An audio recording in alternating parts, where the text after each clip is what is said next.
Okay, these are the Mod 14.1 notes. This is page 5. So continuing from the previous page, we have an interval, a confidence interval, of 43 to 53. Okay? And you will typically see that written in parentheses this way. Notice that that means that we believe the percent of voters for candidate A can range anywhere from 43% to 53%. So we have a width of 10, okay, from bottom of our confidence interval to top. What we do want to point out is what's called the margin of error. So the margin of error is the distance from our point estimate, the interval, the middle of the interval, to the end of an interval.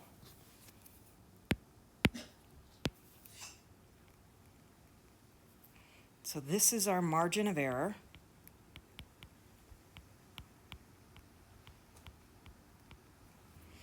In this case, it's that 5%, right? We have 53 minus 48, 5%.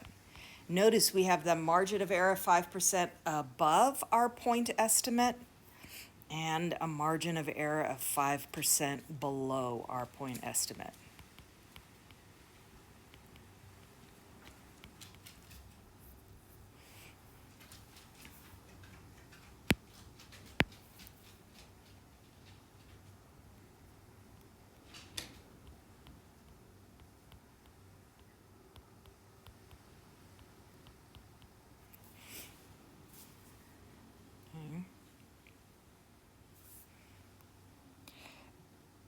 Because we took a sample, we know that this may or may not reflect the entire population. So this is an interval estimate.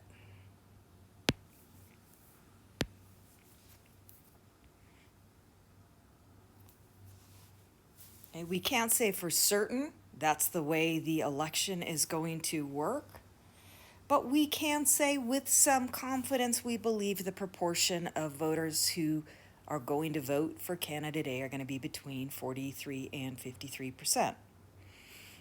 Okay. Now let's take a look at overlapping that with those that say they want to vote for candidate B. So here is our candidate A range. Our interval goes from 43 to 53. We also have, if we use that same 5%, the confidence interval for candidate B. Notice that everything between 47 and 53 is overlapping. So it is entirely possible, here's our overlap,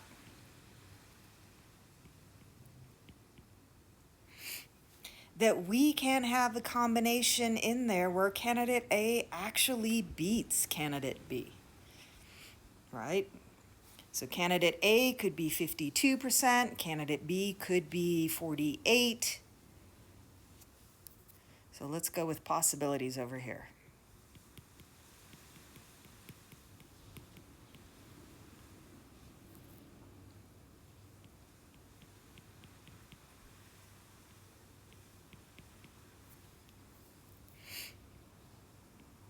Because that is within the confidence interval for candidate A.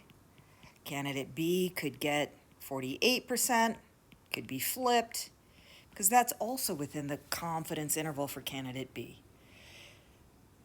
So when we talk about confidence, coming down here to the bottom,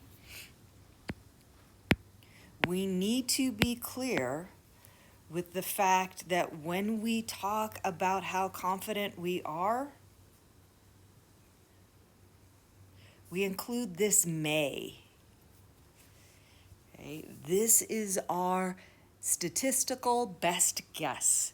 It doesn't mean it's definitely going to happen that way, and we've seen in elections in the past where one candidate has a lead with regards to the polls, but then when the actual election comes around, it goes the other way. Okay? So keep in mind that May is in there because there is no guarantee that our true proportion falls within this interval. We are looking at a sample, using it to